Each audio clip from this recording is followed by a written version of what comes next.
plaît, vous me posez 2-3 questions sur les jeux d'argent, jeux de hasard. Ça vous évoque quoi quand je vous dis ça? Des jeux d'argent, mais je trouve ça très bien. Ma grand-mère ou ma mère m'achetait souvent les tickets grattés, justement. Mais oui, ça fait rêver les gens. Je trouve que c'est de l'espoir à relativement bon marché, quoi. 6 francs par semaine.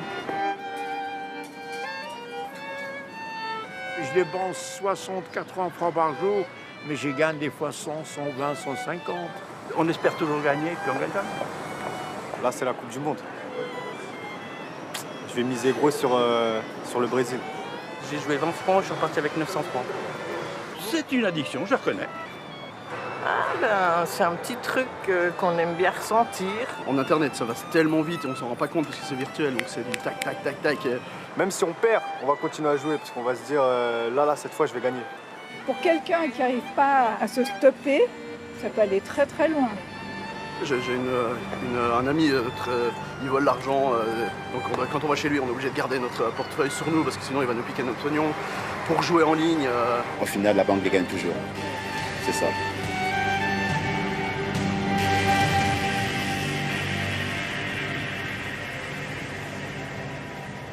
Donc on s'est vu il y a à peu près 3-4 semaines.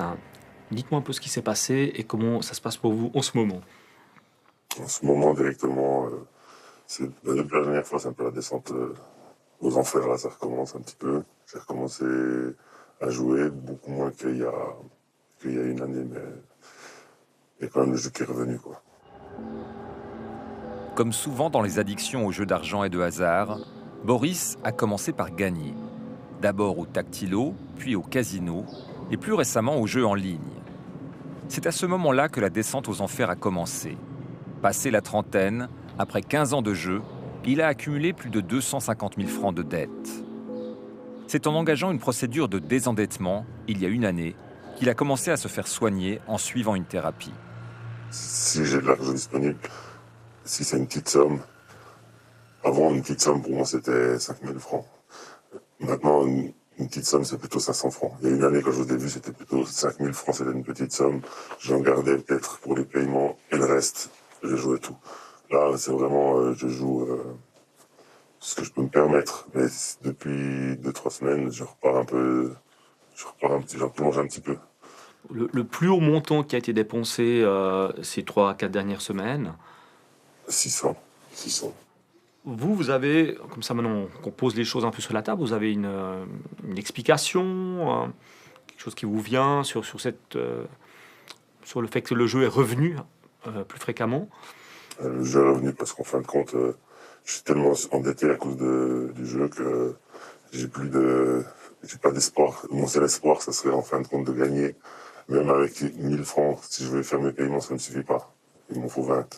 Donc avec ces 1000 francs, pourquoi pas essayer de retaper une fois 30, 40 000, comme avant quand je jouais beaucoup. J'en ai perdu beaucoup plus, mais c'est ça là. Je crois que je cherche inconsciemment ça. Parce que ils vont pas arriver comme ça, ces 20 000, sauf en jouant. Loto, poker, PMU, paris sportifs.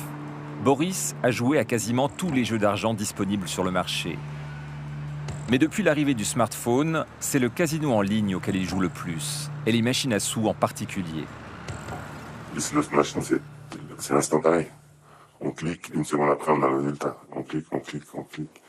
À la fin, c'est même plus pourquoi on clique. Quand j'avais des sommes, des fois 20 000, 30 000, je savais même pas pourquoi je cliquais.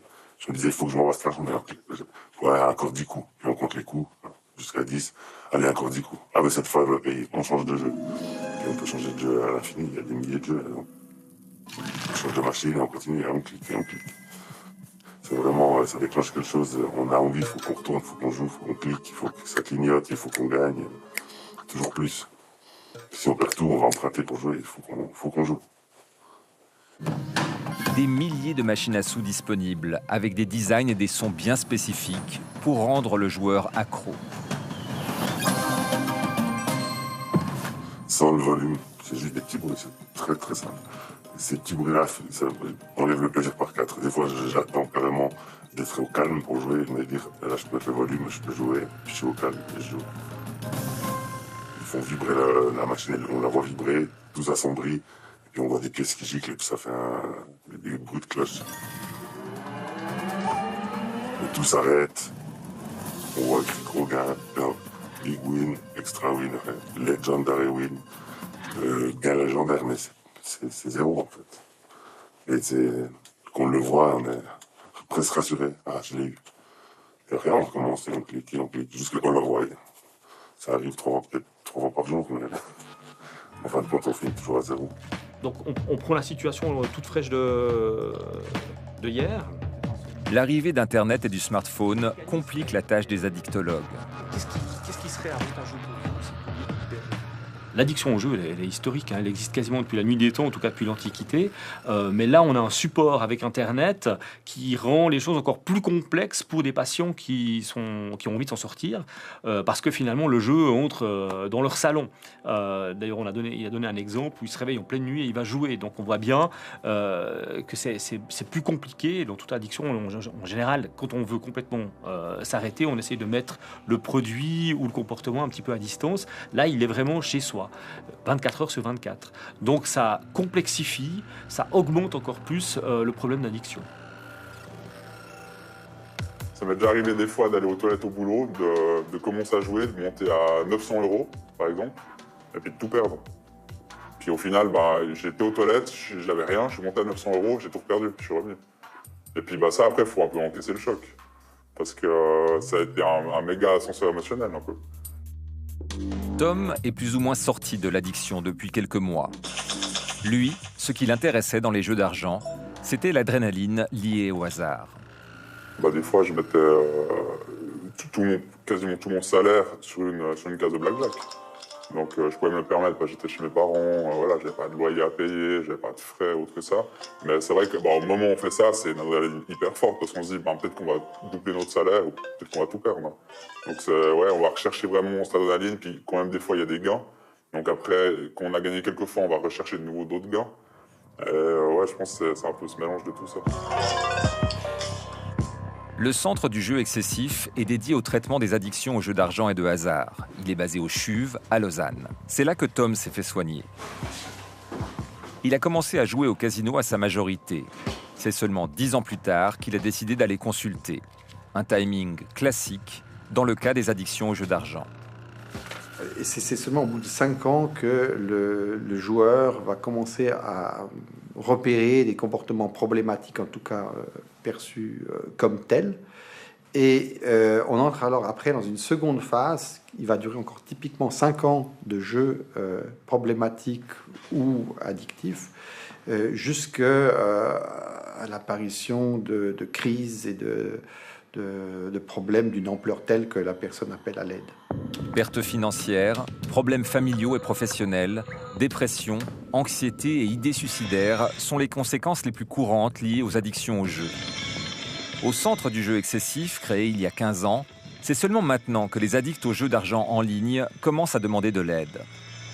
Pendant très longtemps, dans notre programme, on avait à peine 1% de demandes d'aide liées à des problèmes de jeu en ligne. Et depuis 3-4 ans, on est passé à 5 et 10% et plus. Et on voit qu'on est dans un net trend d'augmentation des demandes. Les problèmes liés aux jeux d'argent en ligne n'en sont qu'à leur début. C'est une addiction comportementale qui est encore mal connue.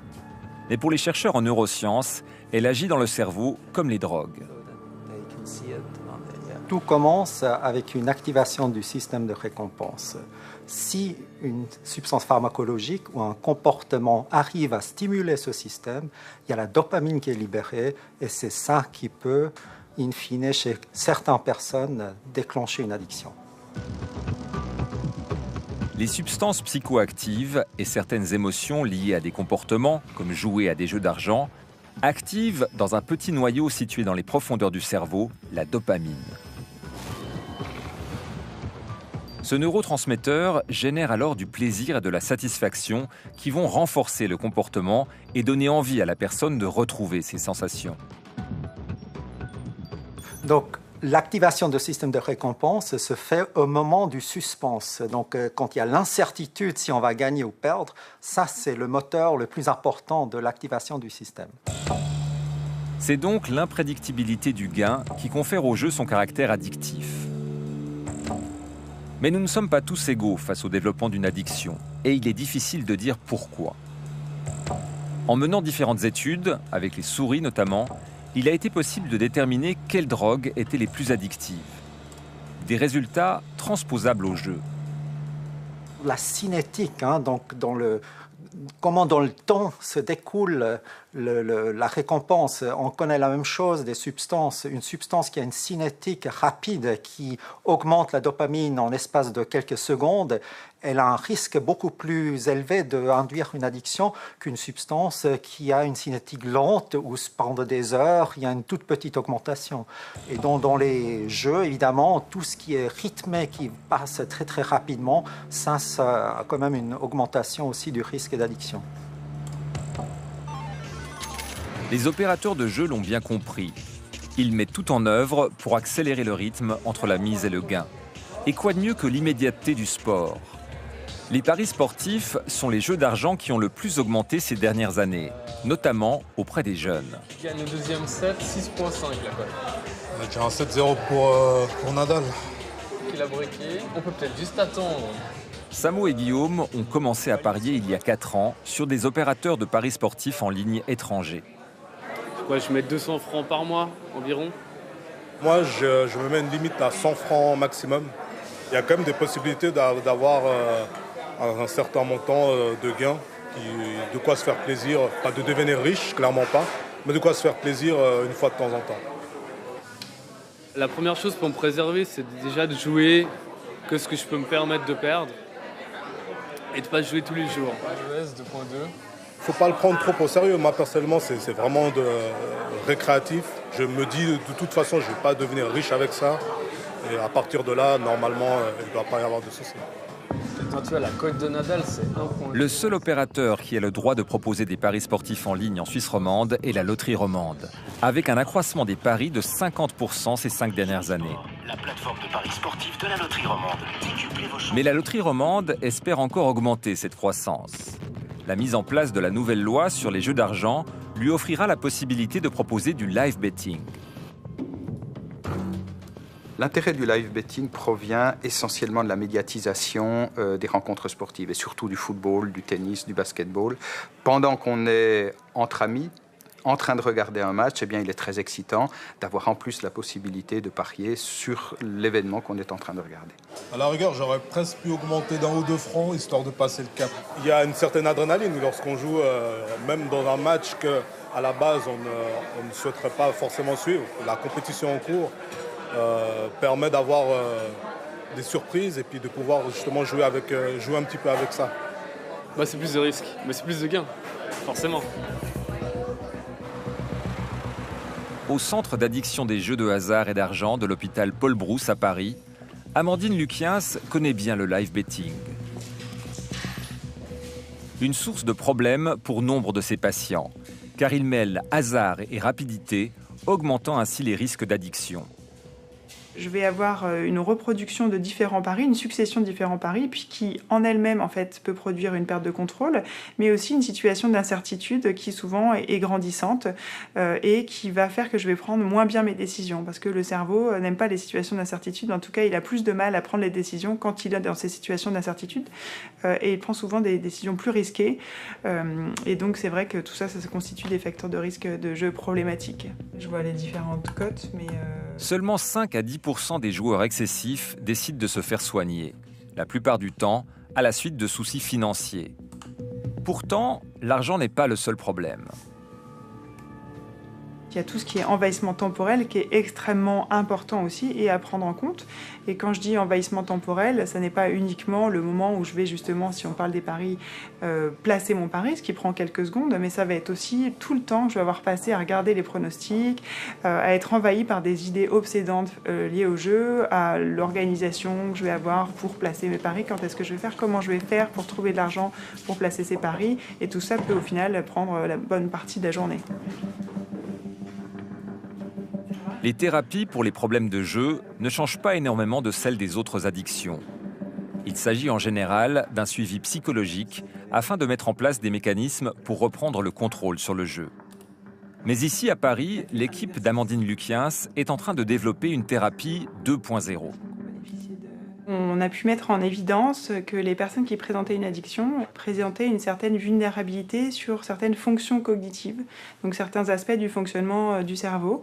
Une de ces fonctions en particulier qui est impactée, c'est ce qu'on appelle les fonctions de contrôle exécutif, et donc c'est vraiment les fonctions dans le cerveau qui sont responsables de l'arrêt d'une pensée ou d'une action qui a été automatisée. Donc c'est comment j'arrête quelque chose qui est préprogrammé, entre guillemets. C'est un petit peu comme si on a la mémoire de les gens qui fument, quand ils fument après un café. Et souvent, cette mémoire, c'est très puissante et c'est très, très difficile d'empêcher cette association. Mais par contre, on peut aider les personnes à trouver d'autres stratégies pour, après le café, ne pas fumer. Donc ici, on essaye de muscler pour contrôler son jeu. Un entraînement qui doit permettre de renforcer les zones du cerveau qui sont responsables de la perte de contrôle afin de lutter contre les automatismes de l'addiction. Ici, un exercice d'attention qui oblige le cerveau à se concentrer sur la couleur du mot et non pas sur son sens. Une sorte de physiothérapie cérébrale pratiquée à l'aide d'exercices ciblant le contrôle de soi afin d'optimiser les fonctions cognitives.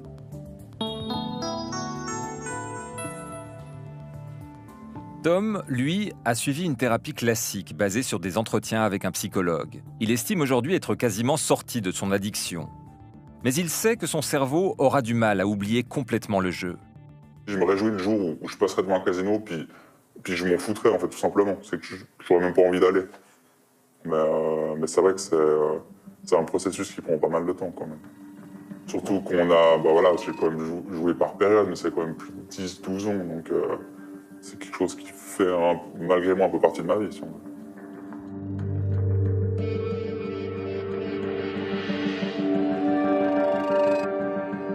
On peut se faire interdire de casino ou éviter de passer devant. Mais quand on tient le casino dans la paume de sa main, c'est plus compliqué. En plus, le joueur est sans cesse relancé. Exactement comme le dealer tourmente un client qui voudrait décrocher, les joueurs en ligne sont sollicités dès qu'ils cessent de se connecter. Ils sont harponnés par des messages qui leur proposent des bonus et des cadeaux. Boris a même reçu des appels d'opérateurs de casinos en ligne étrangers pour l'inciter à rejouer. Le commercial d'un de ces opérateurs est allé jusqu'à lui offrir un repas dans un bon restaurant. Si ça vous intéresse d'en savoir plus sur les stratégies déployées pour faire replonger le drogué du jeu, elles sont dans une interview bonus de Boris. Nous l'avons mis pour vous sur le site internet de 36.9. Les opérateurs de jeux en ligne sont aussi devenus de formidables machines à siphonner des données sur les profils et les habitudes des utilisateurs. C'est ce qui leur permet d'améliorer leurs produits pour les rendre toujours plus attractifs et addictifs. En d'autres termes, les joueurs fournissent au big data toutes les informations utiles à leur propre enfermement. Ils contribuent à construire un piège toujours plus sophistiqué. De leur côté, les pouvoirs publics sont englués dans des conflits d'intérêts. Ils sont impuissants face à ces collectes de données et incapables de freiner l'épidémie de jeux pathologiques. Lors des négociations pour la nouvelle loi sur les jeux d'argent acceptée par le peuple le 10 juin dernier, une commission consultative indépendante devait veiller aux conséquences socio-sanitaires des loteries et des casinos. Et bien sous la pression des lobbies du jeu, elle a disparu du texte final. Bref, on a abandonné toute idée de protéger les plus vulnérables.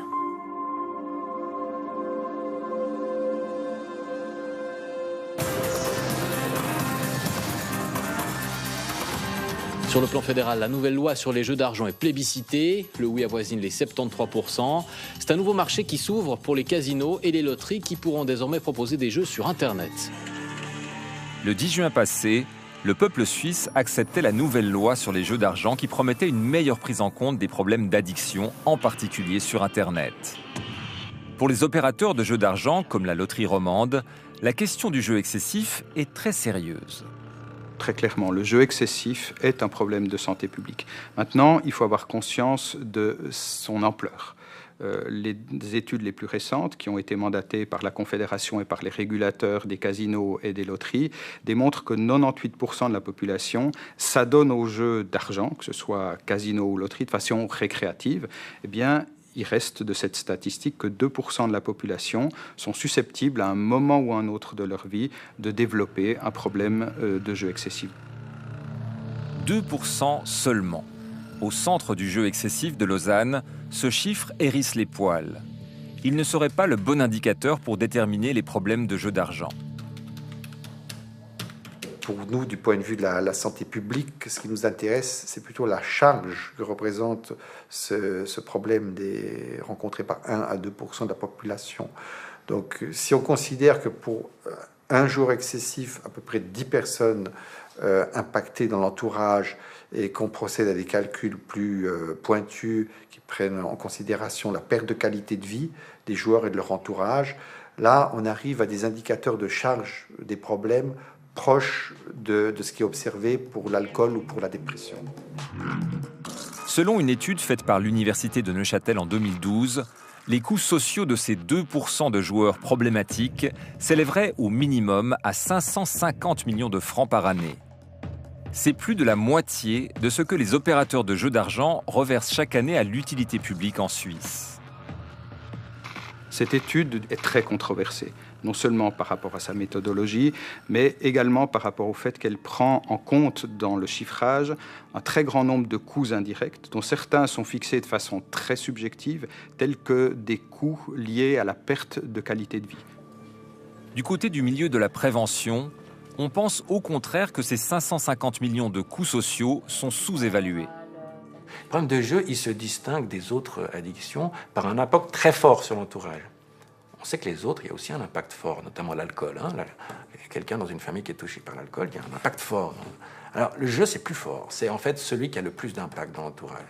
On a beaucoup de gens qui tombent à l'aide sociale. Une personne dans un ménage avec enfants, il joue tout, il endette tout le monde, tout est vendu, tout le monde part à l'aide sociale. Et donc il y a des coûts extrêmement importants autour de la question du joueur. Et ça, bien sûr, on ne les calcule pas. Ce chiffre de 2% de joueurs excessifs commence à être mis en doute, notamment à l'Observatoire des jeux à Paris. Une sorte de commission indépendante qui a accès aux données de tous les opérateurs de jeux d'argent en France. Nous nous sommes rendus sur place, car en Suisse, aucun institut ne se penche sur ce problème, en particulier celui des jeux d'argent en ligne.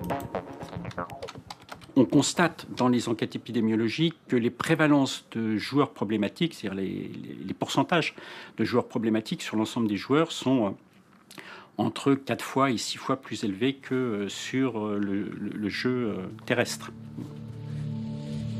L'Observatoire des jeux a collaboré à certaines recherches du centre d'addiction de l'hôpital Paul Brousse, dont celle d'Amandine Luquiens, qui a pu analyser en 2013 les habitudes de jeu de 14 000 joueurs d'un gros opérateur français de poker en ligne.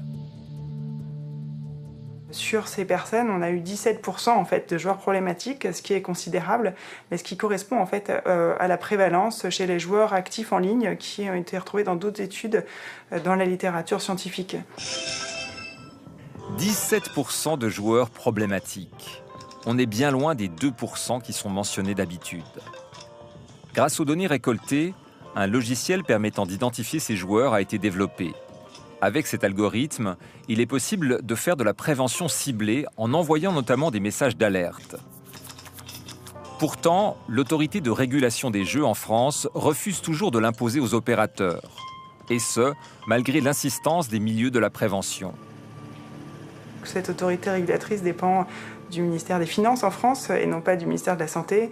Et on sait que voilà, forcément l'État est en situation de conflit d'intérêts très fort et les enjeux économiques ne sont certainement pas complètement étrangers au fait qu'on ait encore des difficultés à mettre en place les politiques de prévention vraiment efficientes. Un conflit d'intérêts économiques qui s'explique par la provenance du revenu des jeux d'argent. L'Observatoire des jeux a pu le déterminer précisément. Quand on a fait cette évaluation l'année dernière, on s'est rendu compte que 40% globalement en France du chiffre d'affaires était généré par les joueurs alors problématiques au sens extensif du terme, c'est-à-dire à risque modéré ou excessif. Et si vous focalisez sur les plus graves, c'est-à-dire sur les excessifs, où ils sont que 1%, 1%, ceux qui sont vraiment dans la perte de contrôle et les addicts, génèrent 25% du chiffre d'affaires. Voilà. Donc un quart du chiffre d'affaires est généré par ceux qui sont détruits par ce comportement. Nous avons soumis ces chiffres à la loterie romande, qui est pour l'instant le seul opérateur de jeux d'argent en ligne autorisé en Suisse. Ces chiffres ne sont absolument pas transposables en Suisse. Ils concernent les pays dans lesquels ils ont été réunis. Ce que je peux vous dire, c'est qu'en Suisse, les chiffres disponibles des autorités font état de 98% de la population qui joue de façon récréative et que 2% de la population est effectivement susceptible, un jour ou l'autre, d'avoir des comportements de jeu excessifs. Il est dès lors difficile de croire que ces 2% de la population généreront jusqu'à 40% du chiffre d'affaires. Plusieurs études, menées notamment en Allemagne et au Royaume-Uni, donnent pourtant les mêmes chiffres. Si aucune recherche n'a été faite en Suisse, le groupement roman des études des addictions affirme que les résultats sont transposables à notre pays. L'addiction, il faut bien comprendre, vous avez un principe qui est celui de l'adaptation. Donc la première fois, que ce soit du jeu, de l'alcool, n'importe, vous commencez un petit peu, c'est déjà beaucoup. Puis plus vous continuez, plus ce petit peu, ça ne vous satisfait pas, il en faut plus. Et puis après, quand vous êtes dépendant, il vous en faut énormément. Et donc, c'est normal, le petit pourcentage de personnes dépendantes, forcément, consomment énormément. Sur l'alcool, on estime à peu près à la moitié. La moitié de l'alcool est bu par les alcoolodépendants. On peut dire à peu près la même chose de toutes les addictions. Donc, a priori, oui, c'est la même chose en Suisse. C'est la situation normale de l'addiction. Une situation qui se retrouve dans les tactilos, une loterie électronique où les tirages sont très rapides. En Suisse, 1 joueur sur 2 qui consulte pour des problèmes de jeu le fait à cause du tactilo. Boris, lui, connaît bien les habitudes de ses joueurs. Moi, c'est ce que j'ai constaté, moi. Je sais que du 23 au 7, il y a toujours plein de monde devant les tactilos, car vous avez la paye. Après le 3, il y a les gens qui reçoivent l'AI. Après, c'est ceux-là qui jouent, c'est comme ça. Puis après, jusqu'au 15, jusqu'au 7 environ, ça joue à fond. Les machines, elles bouffent. Puis après, il y a plus grand monde. Après, il reste les gens qui jouent peu, mais réguliers. Il y en a qui jouent très peu, mais réguliers. Et après, ça recommence. C'est vraiment du 23 au 7 environ. Du 23 au 7, c'est là que c'est plein. Les machines sont pleines, du matin au soir. Donc en fait, c'est quand les gens ils ont perdu tout leur argent qu'ils jouent plus, quoi. Après, ils n'ont plus rien. Ouais. Autour du 7, ils n'ont plus rien. On est toujours la même. Puis on en rigole. Entre nous, on en rigole pour pas en pleurer, je crois. Je crois que c'est plutôt ça. L'impôt du pauvre, redistribué à l'utilité publique.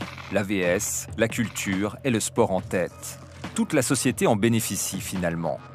Difficile pour le milieu de la prévention de trouver sa place, surtout avec le peu de moyens qui lui est alloué. Dans tous les pays, on a augmenté la prévention. On a vu une baisse du chiffre d'affaires des opérateurs. Parce qu'il faut voir qu'on n'est pas si inefficace que ça.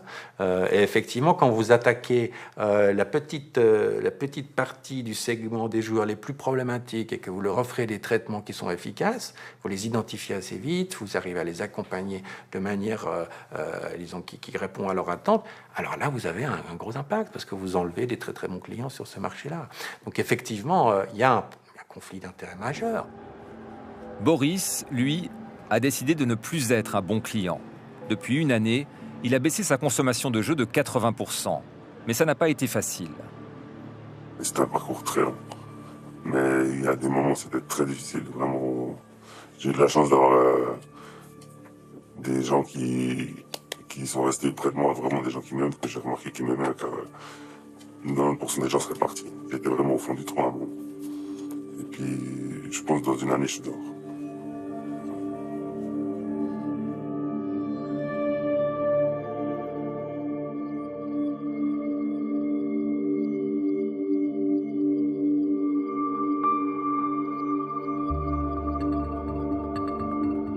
Le tactilo existe depuis plus de 20 ans, en dépit des mises en garde des professionnels de la prévention.